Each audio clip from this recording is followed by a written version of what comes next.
สวัสดีตอนเช้าของมือวันศุกร์เป็นวันสุดท้ายของอาทิตย์ตอนนี้เฮาก็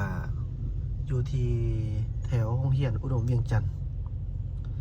ตอนหน้าอุดมเวียงจันทน์นี่แหละนอกจากภาคข้างนี้ก็เป็นประตูไส้ตอนนี้ประตูไส้นี่โอ้ถือประดับประดาด้วยทุ่งสาทุ่งพักงามเนาะเจ้าดอกไม้เต็มหมดแล้วเห็นสลองวันศาสตร์ครบรอบ50 ปีเด้สนั่นกะพิเศษแน่เนาะเจ้าในสำหรับ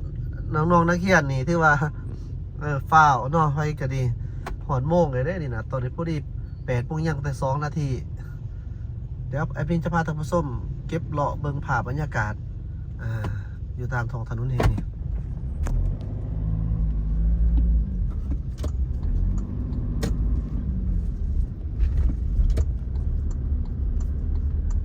นี่เนาะเจ้าบรรยากาศที่ประตูไส้ก็จะประมาณนี้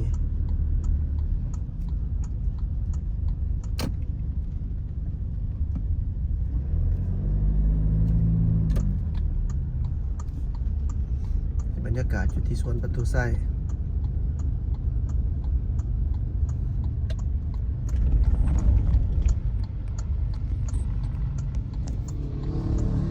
โอ้ประดับประดางามเหมือนกันจ้ะจุดดีอาทีเดี๋ยวเอ็ดมินจะสอบบอลจอดรถแต่ก็จะพาท่านผู้ชมเลาะเบิ่งตอนนี้บอลเข้าบอจอดหรอกจุดนี้จอดเต็มเลยอยู่เลยเนาะบริษัทเขากสิไปเบิ่งกันนะเนาะเป็นสวนสนามสลองใหญ่ว่าสันซะยังเกาะอันซ้อมใหญ่ครั้งที่3แต่ว่าเพิ่นเริ่มซ้อมตั้งแต่เช้าเพิ่นแหละเริ่มซ้อมมันนะแต่ตอนเช้าเพิ่น6 โมงเพิ่นน่ะเนาะตอนนี้มัน8 โมงผ่านมา2 ชั่วโมงละโอ้คนไปเบิ่งหลายแล้วนี่เต็มอยู่นี่โอ้น่าจะบุกอันนี้ที่แบบนี้ทั้งไปเวียไปงานแน่หั่นแหล้วทั้งไปเบิ่งหั่นน่ะเจ้านี่ตามเบิ่งนี่จัดสอบอยู่ที่ของสนามหลวง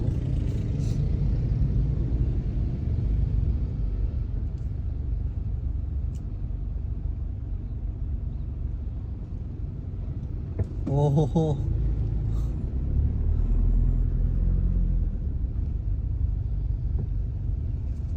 ติดเหย้าเหยียดเลย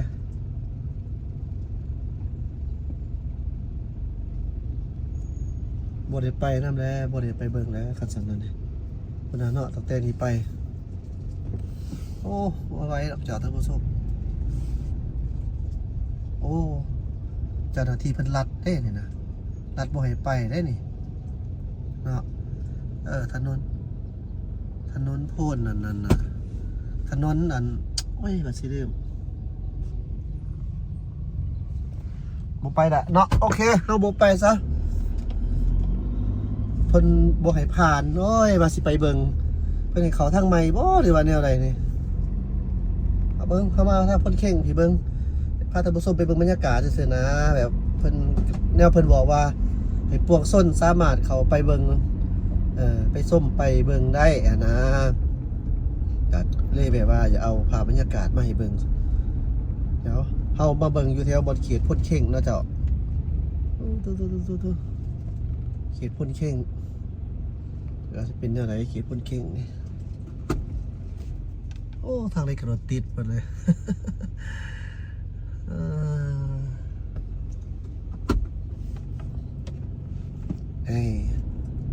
ตอนนี้เขาจะโวร่วมเรื่อง BRT เนาะเบิ่งก็คือซีเรียลเลยแหละ BRT นี่ก็ดีบางบอนจะซื้อเนาะผมมียังไรเลยเจ้าท่านผู้ชมกับภาพบรรยากาศเพราะว่ามื้อนี้เป็นมือซ้อมใหญ่ครั้งที่3ซ้อมใหญ่ครั้งที่3ในการสวนสนาม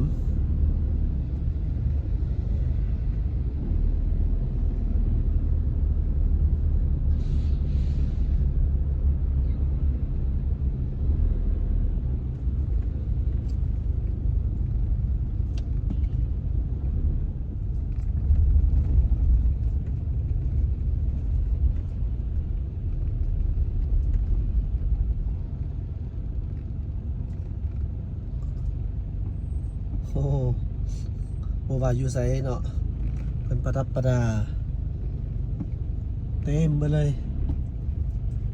ทุ่งสาทุ่งผักโอ้ธนาคารอ่า ICBC เนี่ยเท่งใส่ทุ่งสาทุ่งผักเต็มเนาะบริษัทหางห่านบนได้ก็ใส่เพื่อละปักทุ่งสาทุ่งผักใส่นี่แล้วเจ้าท่านผู้ชมบรรยากาศเนาะเจ้าหางอยู่นี่ก็สิแล้วได้นี่มีตะบอนสางซ้าเลยนี่เวียงจันทน์นี่อยู่ใส่กับสางโอ้หลายเด้เห็นสางเห็นซ้าก็ดีใจนำเนาะเจ้าไฟแดงห้อยพ่นสะอาดเนาะเจ้านี่จุดนี่พ่อแม่พี่น้องเขาบรรยากาศเฉลิมฉลองก่อนการเฉลิมฉลองวันศาสตร์ที่2 ธันวาเขาก็เห็นว่าอยู่จุดนี้เนาะโดยเฉพาะแมนจุดพ่นสะอาดนี่ค่ะเพิ่นกับประดับประดาด้วยทุ่งซาดทุ่งผักใส่เต็มเนาะบริษัทหางห่านธนาคารเต็มเนาะเจ้าคือว่างามมาสันซะสุดท้ายเจ้าหน้าที่พาบอกให้ซี่ออกมาทางนี่มาทางถนนอาเซียนหรือว่าสักไปทางถนนน้องบอนโอ้ยบ่ได้ไปละมาสิไปพ่นเข่งเขาพ่นเข่งแต่ก็ไปเบิ่งเขาสวมสวนสนามใหญ่พาบ่ได้ไปก็ยังงงเนาะคัดสันเฮาสิไปเบิ่งไหนจังได๋หั่นนะบ่ฮู้ว่าเพิ่นให้โอกาสบ่แม่นเพิ่นให้โอกาสเว้าผิดบ่ฮู้ว่าเพิ่นให้เขาทางใดเนาะเพราะว่าเห็นประกาศว่าเชิญส่วนมวลชนป่าไปเบิ่งพิธีสอบใหญ่เฮาบัดไปสิไปเด้พัดนี่แหละบ่มีทางเขานี่นะเขาทางใดเนาะเฮาบ่ฮู้นี่นะ บ่ไปแล้วเนาะบ่เบิ่งละถ้าเบิ่งอันนี้เอาซะบ่ได้ไปแล้วสวยเด้นี่นะเพราะว่าเฮาบ่แม่นเรื่องง่ายเด้อเจ้าท่านผู้ชมเกี่ยวกับเรื่องอันนั้นเส้นทางเดี๋ยวนี้เพราะว่าหลายบ่อนก็กั้นเนาะบัดนี้ต้องได้ไปเปลี่ยนทางใหม่ตลอดรถติดเนี่ยจังซี่นะโอ้เสียงยนต์ยักษ์130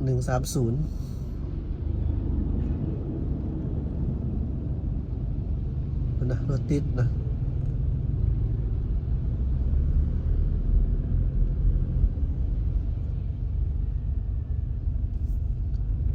พาท่านผู้ชมไปเบิ่งพิธีสอบใหญ่ครั้งที่3บ่ได้ไปสำเนาะบ่เป็นหยังเจ้าท่านผู้ชมขอไป